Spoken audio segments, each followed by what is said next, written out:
ಚುನಾವಣಾ ಪ್ರಚಾರದ ಕಾರ್ಯಕ್ರಮಕ್ಕೆ ಅಂತ ತೆರಳುತ್ತಾ ಇದ್ರು. ಬಾರಾಮತಿಗೆ ಬರ್ತಾ ಇದ್ದಂತಹ ಸಂದರ್ಭದಲ್ಲಿ ಆದಂತಹ ಪತನ ಇದು. ನಮ್ಮ ಪ್ರತಿನಿಧಿ ಹರೀಶ್ ವಿವರಿಸ್ತಾ ಇದ್ರು ಹೇಗೆ ಆ ಪತನ ಆಗ್ತಾ ಇದ್ದಂತೆ ಸುಟ್ಟು ಕರಕಲಾಗ್ಬಿಡ್ತು ಸಂಪೂರ್ಣವಾಗಿ ವಿಮಾನ ಅಂತ. ಜೊತೆಗೆ ತಕ್ಷಣವೇ ಆಸ್ಪತ್ರೆಗೆ ದಾಖಲಿಸುವಂತ ಪ್ರಯತ್ನ ಆಗುತ್ತೆ ಅಲ್ಲಿದ್ದಂಥವ್ರನ್ನ. ಆದರೆ ಅಲ್ಲಿ ಆಸ್ಪತ್ರೆಯಲ್ಲಿ ದಾಖಲಿಸ್ತಾ ಇದ್ದಂತೆ ಚಿಕಿತ್ಸೆ ಕೊಡೋದಕ್ಕೆ ಸಾಧ್ಯ ಆಗಲ್ಲ, ಯಾಕಂದ್ರೆ ಅಷ್ಟರಲ್ಲಾಗಲೇ ಪ್ರಾಣ ಪಕ್ಷಿ ಹಾರು ಹೋಗಿತ್ತು.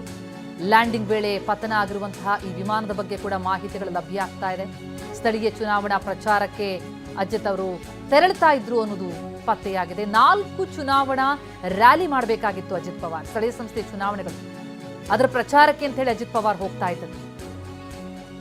VSR ಎನ್ನುವ ಕಂಪನಿಗೆ ಸೇರಿರುವ ವಿಮಾನ ಇದು ಪತನ ಆಗಿರೋದು. ವಿಮಾನ ಪತನದ ಬಗ್ಗೆ ಈಗಾಗಲೇ ನಾಗರಿಕ ವಿಮಾನಯಾನ ಸಚಿವಾಲಯ ಕೂಡ ಮಾಹಿತಿಯನ್ನು ಹಂಚಿಕೊಂಡಿದೆ, ಅಧಿಕೃತವಾಗಿ ಮಾಹಿತಿಯನ್ನು ಹೊರಹಾಕಿದೆ. ಮಹಾರಾಷ್ಟ್ರ DCM ಈ ಸಾವು ಬಹಳ ದೊಡ್ಡ ಆಘಾತ ತಂದೊಡ್ಡಿದೆ. ಸಹಕಾರ ರಂಗ ಇರಲಿ, ಜಲಸಂಪನ್ಮೂಲ ವಿಷಯಗಳಿರಲಿ, ಅಪಾರ ಅನುಭವ ಹೊಂದಿದಂತಹ ರಾಜಕೀಯ ಧುರೀಣ ಅಜಿತ್ ಪವಾರ್ ಅವರ ಪ್ರತಿ ನಡೆ ಕೂಡ ವೆರಿ ಅಗ್ರೆಸಿವ್. ಜೊತೆಗೆ ಈ ಜನತಾ ದರ್ಬಾರ್ ಅದರ ಮೂಲಕ ಜನರಿಗೆ ಬಹಳ ಹತ್ತಿರ ಆದಂಥವ್ರು. ಹಾಗಾಗಿ ಪ್ರೀತಿಯಿಂದ ಅಜಿತ್ ಪವಾರ್ ಅವರನ್ನ ದಾದಾ ಅಂತ ಕರೀಲಾಗ್ತಾ ಇತ್ತು ಮಹಾರಾಷ್ಟ್ರದಲ್ಲಿ. ಆದರೆ ದಾದಾ ಇನ್ನಿಲ್ಲ ಅನ್ನೋದು ಈಗ ಅವರ ಅಭಿಮಾನಿಗಳಿಗೆ, ಬೆಂಬಲಿಗರಿಗೆ ಎಲ್ರಿಗೂ ಕೂಡ ದೊಡ್ಡ ಆಘಾತ. ದೆಹಲಿಯಿಂದ ಬಾರಾಮತಿಗೆ ಬರ್ತಾ ಇದ್ದಾಗ ಈ ವಿಮಾನ ಪತನ ಆಗಿದೆ.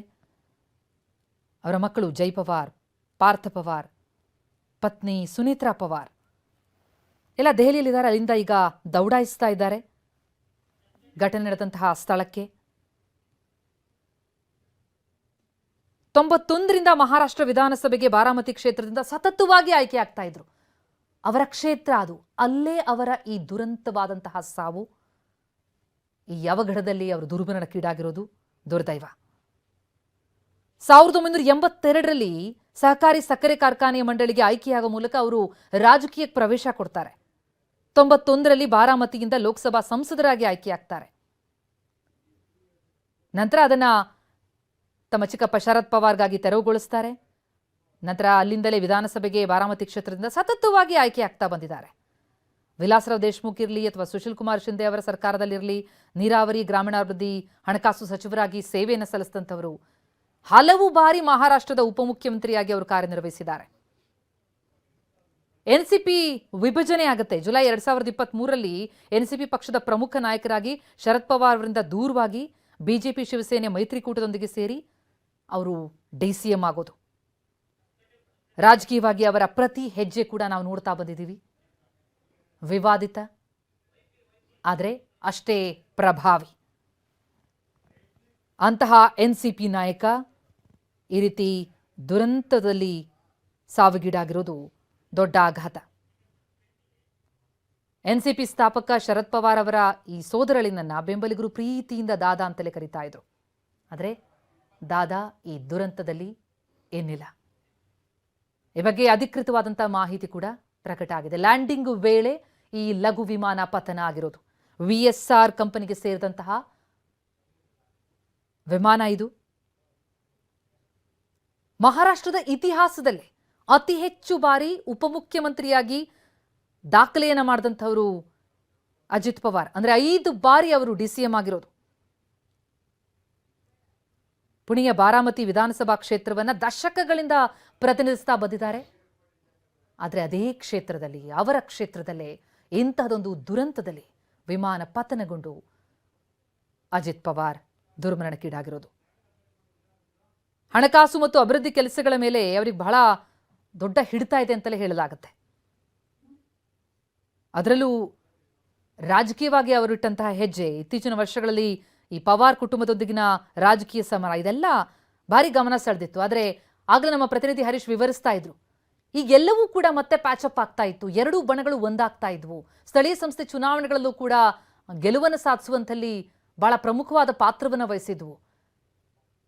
ಕುಟುಂಬ ಒಂದಾಗ್ತಾ ಇದೆ ಅನ್ನೋ ಹೊತ್ತಲ್ಲೇ ಎಂಥದ್ದು ದುರಂತ ಅಜಿತ್ ಪವಾರ್ ಅವರನ್ನ ಬಲಿ ಪಡೆದಿದೆ. ದುರಂತದಲ್ಲಿ 5 ದುರ್ಮರಣಕ್ಕೀಡಾಗಿದ್ದಾರೆ ಅನ್ನೋದ್ರ ಬಗ್ಗೆ ಅಧಿಕೃತವಾದಂಥ ಮಾಹಿತಿ ಲಭ್ಯ ಆಗ್ತಾ ಇದೆ. ಮಾಹಿತಿ ಪ್ರಕಾರ 6 ಜನ ಈ ಖಾಸಗಿ ವಿಮಾನದಲ್ಲಿ ಸಾಕ್ತಾ ಇದ್ರು, ಪ್ರಯಾಣಿಸ್ತಾ ಇದ್ರು ಅನ್ನೋದು. ಆದರೆ 5 ಸಾವಿನ ಬಗ್ಗೆ ಅಧಿಕೃತ ಮಾಹಿತಿ ಸಿಕ್ಕಿದೆ. ಸ್ಥಳೀಯ ಸಂಸ್ಥೆಯ ಚುನಾವಣಾ ಪ್ರಚಾರಕ್ಕೆ ಅಂತ ಹೇಳಿ ದೆಹಲಿಯಿಂದ ಬಾರಾಮತಿಗೆ ಬರ್ತಾ ಇದ್ದಂಥ ಸಂದರ್ಭದಲ್ಲಿ ಬಾರಾಮತಿಗೆ ಬಂದಿಳಿಯುವಾಗ ಆದಂತಹ ಕ್ರ್ಯಾಶ್ ಲ್ಯಾಂಡಿಂಗ್ ಇದು. ಇಂತಹದೊಂದು ದೊಡ್ಡ ದುರಂತ. ಅನುಭವಿ ರಾಜಕಾರಣಿ 5 ಬಾರಿ DCM ಆಗಿ ದಾಖಲೆ ಮಾಡಿದಂತಹ ಅಜಿತ್ ಪವಾರ್ ಅವರನ್ನ ಬಲಿ ಪಡೆದಿದೆ. ಆ ಘಟನಾ ಸ್ಥಳ ನೋಡ್ತಾ ಇದ್ದೀವಿ ನೋಡಿ, ಏನಿಲ್ಲ, ಅಲ್ಲಿ ಬೂದಿ ಕಾಣಿಸ್ತಾ ಇದೆ. ಅಷ್ಟರ ಮಟ್ಟಿಗೆ ಅಲ್ಲಿ ಬೆಂಕಿ ಹೊತ್ತು ಎಲ್ಲವೂ ಸುಟ್ಟು ಕರಕಲಾಗಿರೋದು. ಅಜಿತ್ ಪವಾರ್ ಅವರ ಜೊತೆಗೆ ಅವರ PA, 2 ಪೈಲಟ್ಗಳು ಜೊತೆಗೆ ಅವರ ಬಾಡಿಗಾರ್ಡ್ಗಳು ಮೃತಪಟ್ಟಿದ್ದಾರೆ ಅನ್ನೋದ್ರ ಬಗ್ಗೆ ಮಾಹಿತಿ ಲಭ್ಯ ಆಗ್ತಾ ಇದೆ. ಒಟ್ಟು 5. ಜುಲೈ 22, 1959 ಅಜಿತ್ ಪವಾರ್ ಅಹಮದ್ನಗರದ ದಿಯೋಲಾಲಿಯಲ್ಲಿ ಜನಿಸಿದ್ದು.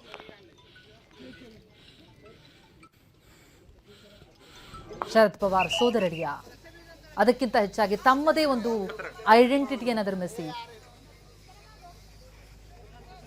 ದಾಖಲೆ ಬಾರಿ DCM ಆಗಿ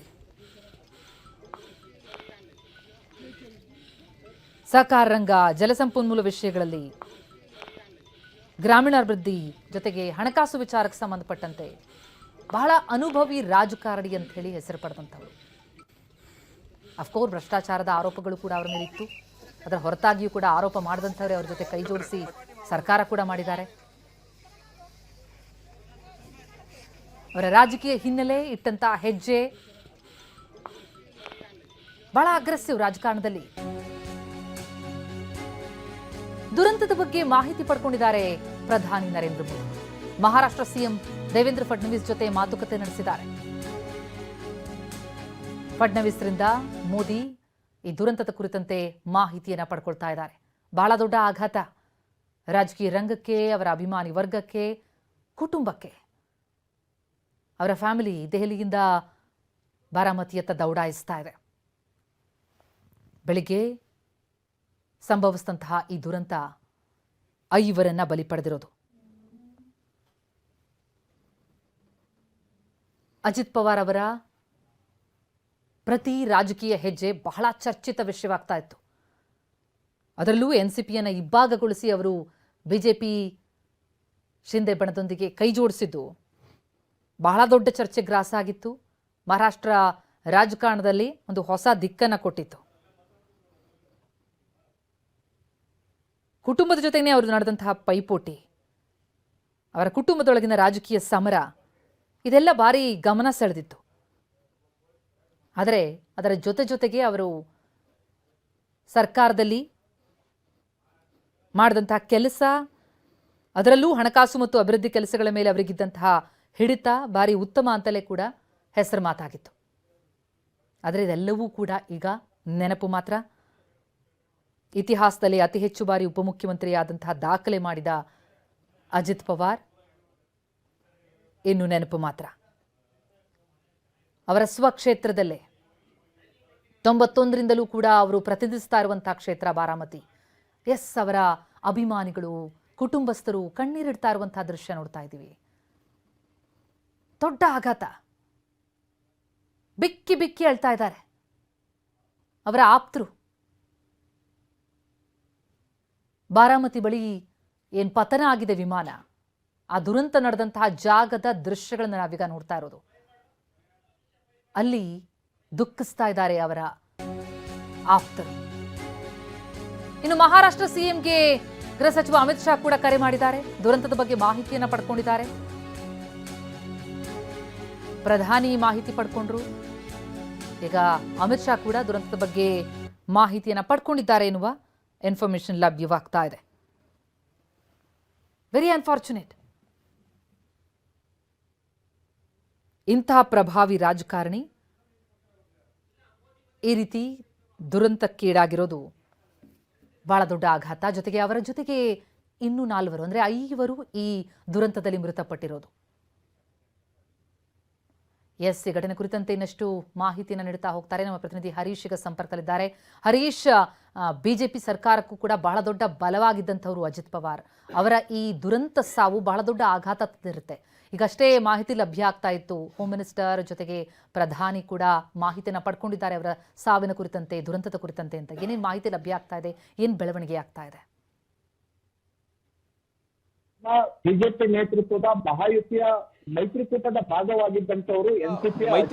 ಭಾಗವಾಗಿದ್ದಂತವರು ಎನ್ಸಿಪಿಯ ಅಜಿತ್ ಪವಾರ್ ಅವರು ತಮ್ಮದೇ ಆದಂತಹ ಎನ್ಸಿಪಿ ಬಣವನ್ನ ಕಟ್ಟಿಕೊಂಡು ಬಿಜೆಪಿ ಜೊತೆ ಸೇರಿ ವಿಧಾನಸಭೆಯಲ್ಲಿ ಕಮಾಲ್ ಮಾಡಿದಂಥವರು ಈಗ ವಿಮಾನ ಪತನದಲ್ಲಿ ಸಾವನ್ನಪ್ಪಿದ್ದಾರೆ ಅನ್ನುವಂತಹ ಅಧಿಕೃತ ಮಾಹಿತಿಗಳು ಈಗ ಸಿಕ್ಕಿರುವಂತಹದ್ದು.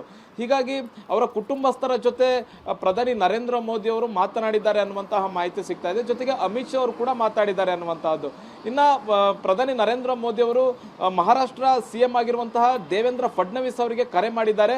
ಘಟನೆಯ ಸಂಪೂರ್ಣ ವಿವರವನ್ನ ಕೇಳಿ ತಿಳ್ಕೊಂಡಿದ್ದಾರೆ. ಮತ್ತೆ ಜೊತೆಗೆ ಡಿಜಿಸಿಎ ಅಧಿಕಾರಿಗಳ ಜೊತೆ ಕೂಡ ಪ್ರಧಾನಿ ನರೇಂದ್ರ ಮೋದಿ ಅವರು ಚರ್ಚಿಸಿದ್ದಾರೆ.